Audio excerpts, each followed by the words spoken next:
So I want to tell you about a time back a few years ago. I was a human embodiment of a yes.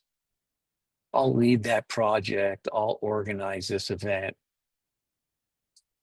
I'll bring those things to yes, because I was looking for acceptance from everybody rather than taking care of myself.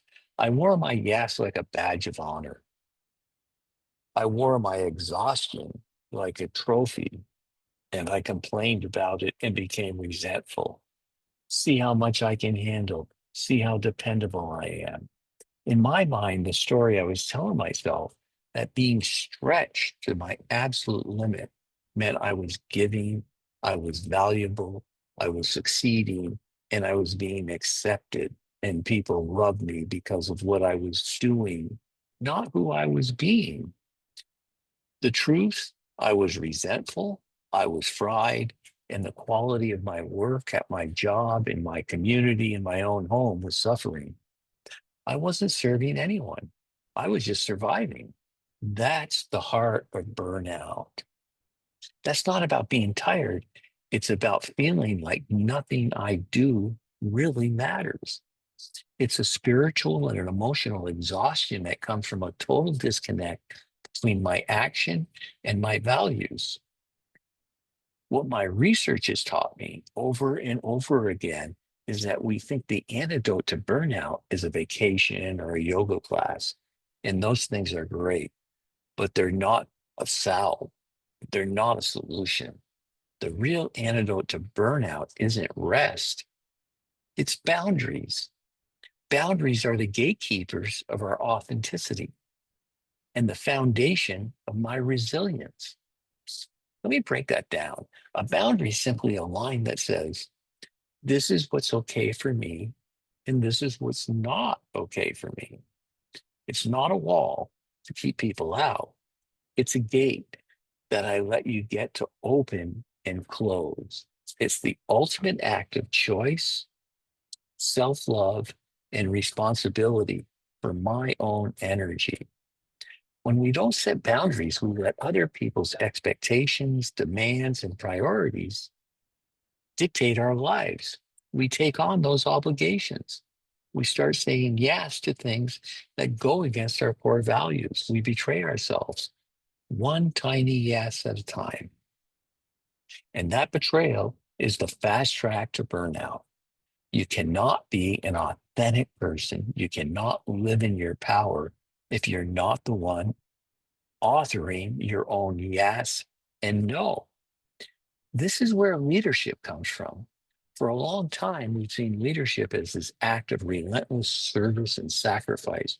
The leader is the last one to leave, the one who takes on all the burdens. But that's not daring leadership. That's modeling burnout. A leader who doesn't have boundaries creates a culture where no one else can have them either. They create an environment of resentment, exhaustion, and hidden frustrations. We're modeling how to get into stress and overwhelm. A truly empowered leader understands that clarity is kind.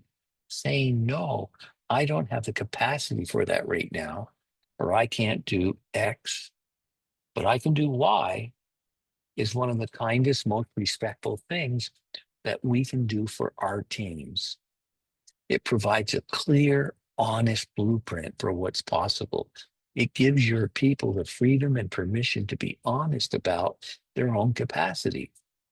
It replaces guessing and resentment with trust and clarity. Resilience is our ability to get back up after a fall, but you can't get back up if your tank is always on empty. Boundaries are how we keep fuel in the tank.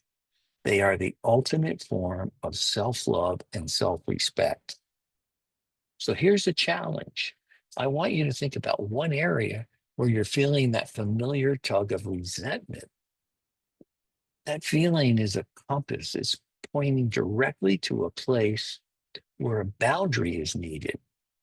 Your homework is not to build a wall, is to practice one clear, kind no.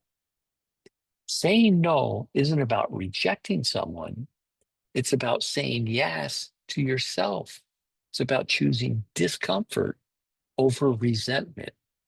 And let me tell you, that choice is the foundation of authenticity, the cornerstone of resilience, and one of the most powerful, courageous acts of leadership you'll ever perform. Remember that no is a complete sentence. I'm Bill Heinrich with True Life Purpose Now. I teach leaders how to work with more power energetically and lead their teams and build their culture based on trust, respect, and authenticity. If you'd like to talk more, you can go to speaktobill.com, get on my calendar. I would love to have a conversation with you. Thank you.